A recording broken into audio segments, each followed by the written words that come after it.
Episode 12 of the Freedom Over the Clay podcast, Atheism. Bring your own reason as long as it proves itself.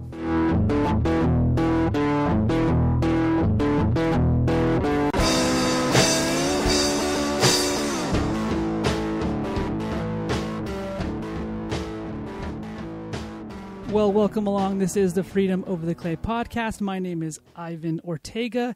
I got the woman's voice of Calvinism right here, Emily. Hello. And today we're going to be going over a YouTube video that was made by the NonStampCollector in response to our podcast that we made on Bart Ehrman and Dinesh D'Souza.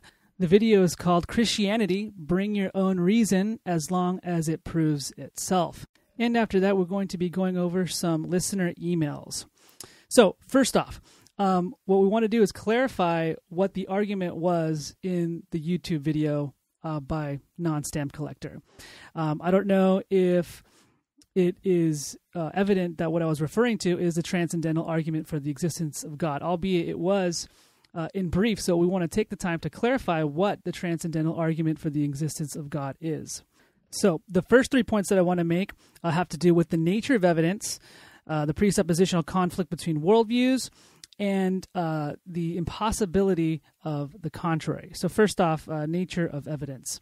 The nature of evidence is such that not all existence claims are proved in the same way. For instance, if we were to make a claim that there was a squirrel in the driveway, we would know how we would go about verifying that claim. We would go outside and see if there was a squirrel in the driveway. But that's far different from how we prove, say, the laws of logic, beauty in the world, mathematics. All those things are of a different nature, so they're proved in a different way. And so it is with the existence of God. God is transcendent, and so his existence must be proved transcendentally. So this leads me to my second point, the presuppositional conflict between worldviews. There are many different evidences that I would take as good evidence in my worldview because I'm a Christian. If we were to talk about the nature of Scripture, the life-changing message contained therein, if we're talking about design in the universe, morality, and all those things are convincing to me as a Christian because I filter them in through the presuppositions that I have. The same thing goes for the atheist. If I present the cosmological argument to him or the moral argument for the existence of God, of course, he's going to filter them in through his atheistic presuppositions. And so to say that no, we are neutral in the argument between Christianity and atheism is really to be naive. It doesn't take into account the presuppositional conflict between worldviews. Every evidence and every proof is interpreted through those presuppositions that we bring to the table. None of us are unbiased when we come to the table. And so this is what is known as the myth of neutrality. No one is neutral, and everybody filters those proofs and evidences through their presuppositions. And so how are we to solve the conflict between worldviews when it comes to this question? I suggest that we can do that by the impossibility of the contrary. So this brings me to my next point, which is the actual transcendental proof for the existence of God. So the idea behind this argument is that the ultimate proof for the existence of God is that without him, you would not be able to prove anything. And so one of the central thrusts of this argument is that Christianity is the only worldview that satisfies the preconditions of intelligibility. So that if you do not take the Christian worldview as true from the beginning, then you undermine human experience. You undermine human rationality, logic, meaning, and morality. And so we prove this by the impossibility of the contrary. What we do is provide an internal critique of other worldviews and point to the consistency of the Christian worldview. So with that said, Emily, can you read the email that was sent to us from the NonStampCollector? Of course. It says, "Hello, I thought I should let you know that I've done a review of your review of Ehrman versus D'Souza on YouTube under the criticism clause of the Digital Millennium Copyright Act. Your circular reasoning towards the end almost made me fall off my bicycle as I was listening to it last night. Take a look at my response, and if you don't get it, listen again and imagine someone replacing the word Islam every place you said Christianity and see how convincing it sounds. If that doesn't work, insert the words bodybuilding. Ay, ay, ay, ay. Indeed. Pure illogical circular reasoning that asserts that it is true because it is true. Then he gives the link, and it's from the NonStampCollector.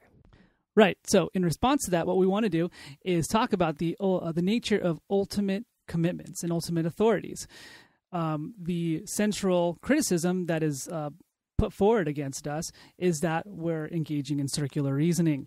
And so let's talk about the nature of ultimate authorities. When we talk about ultimate authorities, what we're really talking about is a central governing presupposition that governs all evidences. It governs everything that comes into our worldview. And so if I were to ask the atheist, what is his ultimate authority? He might say it's reason. And so when I ask, could you give me a reason why? Can you tell me why this is so? And he turns to give me a reason. Again, essentially, he's flipping open his Bible. He's flipping open his ultimate authority. And so there is circular reasoning going on there. And so if one is to be consistent in arguing for his ultimate authority, he has to use his ultimate authority. If he uses something else, then it ceases to be his ultimate authority. And so for the Christian, that's the Christian worldview. As Colossians 2:3 says, all the treasures of wisdom and knowledge are hidden in Christ. If I'm a Christian, why would I start at another starting point? It would not make sense. So if I were to start at another starting point, it would mean that something else is my ultimate authority. Okay, I will give an example. Say I'm an atheist. I love pretending to be an atheist. No, I'm just kidding. Say I'm an atheist and Ivan asks me, what is your ultimate authority? What is your ultimate authority? My ultimate authority is reason. And Ivan asks me, why is reason your ultimate authority? Well, if I say reason is my ultimate authority because I feel that that's correct, and it just, in my heart of hearts, I just feel that that's correct. Well, now I have actually stated that my ultimate authority isn't for all practical purposes reason. My ultimate authority is feeling, because it's my feeling that gives authority to my reason. Yeah, you've just shifted ground and you've used something else to prove your ultimate authority. So my worldview is now internally contradictory. Yeah, so this charge of circular reasoning is one of the first charges that gets dealt with in any preliminary book on the subject. If you listen to Bonson's lectures on Van Til, if you listen to any debate on the subject, that's the first thing that happens is you get the charge of circular reasoning. And so our argument is that is the nature of ultimate authorities. I can't avoid circular reasoning when I'm arguing for my ultimate authority, neither can the atheist. So no one can avoid circular reasoning when they're arguing for their ultimate authorities. So also when he says in the email, replace the word with Islam every place you said Christianity and see how convincing it sounds. Well, I don't think it's convincing at all, actually, because Islam doesn't provide a sufficient basis to satisfy the preconditions of intelligibility. I'll give a couple examples. Surah 4:157 says that Jesus was never crucified. And so if the Quran tells us that the facts of history are incorrect, then I would say that's a system that's internally inconsistent. But also I would say that the description of the Trinity in the Quran is incorrect as well. So there are several aspects of Islam that I would say are internally inconsistent and therefore could not provide a sufficient basis for the preconditions of intelligibility. So before we get to the YouTube video, I want to play a clip where Greg Bonson is doing a discussion with George Smith on the Jon Stewart radio show. And an atheist has just called in and made the charge. All your argument that presupposes God is fallacious. And so let's see what Bonson has to say. Exactly. And all of the arguments for the existence of God presuppose the existence of God. It's question-begging. There's no problem from with beginning that. to end. Hold on, Max. Let Greg Bonson respond to that. Good Go point. ahead. Yeah, I think that is one of the most common and silly arguments against the Christian apologetic imaginable. Of course, arguments in favor of God presuppose the existence of God, just like arguments in favor of atheistic reason presuppose atheistic reason. And so that was Bahnsen. And so the charge of circular reasoning isn't new. It came up in the debate between Bahnsen and Sproul, where Sproul made the charge of presuppositional apologetics, that it's fideistic and it's circular reasoning. And so he also made the objection about Islam. Can Islam make the same argument that you're making? So to bring up this charge about circular reasoning, I think, is not to understand the argument, and it doesn't really understand the nature of ultimate authorities. And so with that said, we want to go to the actual YouTube video, Christianity, Bring Your Own Reason, as long as it proves itself, by the NonStampCollector. It is all just random things going in motion. I mean, you also have, Dinesh D'Souza said, I don't know if there is an afterlife on the basis of reason. We don't know. I think we can know. And so if you haven't seen the video, what he does is write the little text up on the screen as I'm saying it. And so the question appears as it is right now, can we know that there is an afterlife on the basis of reason? And it has me answering the question, yes. What I want to clarify is that's not actually my argument. I'm not saying that we can know the afterlife on the basis of reason. If you listen to what I say later, I argue on the basis of the impossibility of the contrary. And then I say that we can't know reason outside of revelation. And so obviously I wouldn't hold that we can know that there is an afterlife solely on the basis of reason alone. Because if we start with the Christian worldview, and if you realize that the Christian worldview is the only basis for knowledge, and so it is on the basis of the impossibility of the contrary that we can know that there is an afterlife. Because if there is none, then there wouldn't be any truth. It's a specific tenet of Christian theology that there is an afterlife.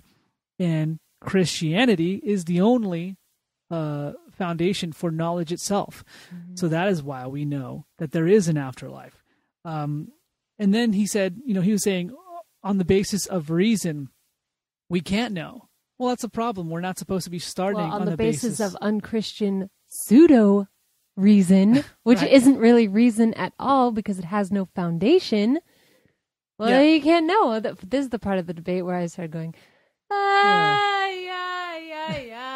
Well, he said, I know that on the basis of revelation. Well, guess what? That's the only way you can know. That's how you know reason too. That's how you can know anything, is on the basis of revelation. How do we get our reason? Well, God gave it to us. So,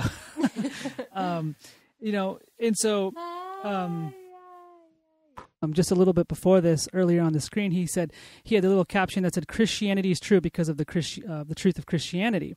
Well, that's not my argument. I never said that A is true because A is true. I made an argument on the basis of the impossibility of the contrary. And so that's why I wanted to clarify early on the beginning by referring to the preconditions of intelligibility. So I was making the argument that the only worldview that provides a sufficient basis for that is Christianity. So I never said that A is true because A is true. I was making a transcendental argument for the truthfulness of how we can know that there is an afterlife. There was another caption up there. It says, beware of unchristian pseudo-reason. And the caption under that says, it isn't reason at all because it doesn't fit the description of being Christian. And that's not necessarily the point. The point is can you account for objective, universal, abstract, invariant entities on atheism? Or for Dinesh D'Souza, we were making the comment that if you're a Christian, as Dinesh D'Souza claims to be, he shouldn't be starting with reason. He should be starting on the only true foundation, which is God's Word. And so that's what the comment was relating to there. So if you look at specific tenets of Christian theology from a viewpoint that presupposes that they are true, then they appear to be true. However, if you look at specific tenets of Christian theology from a viewpoint that doesn't presuppose that they're true, they might not appear to be true. And that's bad, because it's erroneous to look at Christian beliefs from a viewpoint that doesn't presuppose their truth, because Christianity is true. And this, apparently, is the kind of logic that religion relies upon to survive. And so that's the end of the video. So let's take a look at each little caption he had at the end. He says, if you look at specific tenets of Christian theology from a viewpoint that presupposes that they are true, then they appear to be true. So this goes along with what we pointed out earlier, is the presuppositional conflict between worldviews. Of course, the arguments for the existence of God presuppose the existence of God, just like the arguments against God presupposed the non-existence of God. So again, I think this doesn't take seriously the presuppositional conflict between worldviews. It also assumes that we're all neutral when it comes to evidence and proofs and all that stuff. So he goes on to say, however, if you look at specific tenets of Christian theology from a viewpoint that doesn't presuppose that they are true, they might not appear to be true. So again, we're talking about the myth of neutrality and the presuppositional conflict between worldviews. No one is biased, no one is neutral. So last thing he says, and that's bad because it's erroneous to look at Christian beliefs from a viewpoint that doesn't presuppose their truth, because Christianity is true. And obviously we agree with that to some extent, because what we argued before is that Christianity is the only worldview that satisfies the preconditions of intelligibility, so that logic, meaning, morality, and all those things actually make sense. So the real question is, how can the atheist account for those things on his worldview? So that's why it's erroneous to not actually have a basis for logic, meaning, and morality. The Christian has a basis for those things because they find their basis within God, who is outside of humanity. But if all you have is humanity making up these laws, aren't they just societal conventions that just change between societies? And so someone could say law of non-contradiction is true, and other people could say, no, the law of non-contradiction is not true. And so you have to have an objective, universal basis in order to account for that. So we would make the argument that when the non-stamp collector accuses us of circular reasoning, he's actually presupposing the truth of our worldview, because his worldview doesn't provide an adequate basis for objective, absolute, universal concepts like laws of logic. And so is it absolutely true that circular reasoning is false? Well, in order to answer that question, you actually have to have an absolute basis for the laws of logic. So what have we seen today? We've seen that the nature of ultimate authorities is such that no one can avoid circular reasoning if they are to consistently argue for their ultimate authority. And so, yes, it is circular to argue from your ultimate authority, which no one can avoid. But another way of saying it is that this system is internally consistent with itself. And so it's to say that the system of thought is broadly circular in the way that it is consistent with itself. It actually uses its ultimate authority to prove itself. And so that is why we ultimately named this response to the non-stamp collector Atheism, bring your own reason as long as it proves itself, because all worldviews are going to ultimately go back to an ultimate authority. And the question is, which worldview is consistent when they argue for their ultimate authority? So the question is, what worldview argues consistently when they use the absolute laws of logic, meaning, and morality? We would suggest that it is the Christian worldview, and that atheism does not provide an adequate basis for objective, abstract, invariant principles like the laws of logic and meaning and morality. So we want to thank the non-stamp collector for his interaction with us. And if you ever are interested in some sort of public discussion on the subject, we would definitely be open to that in the future.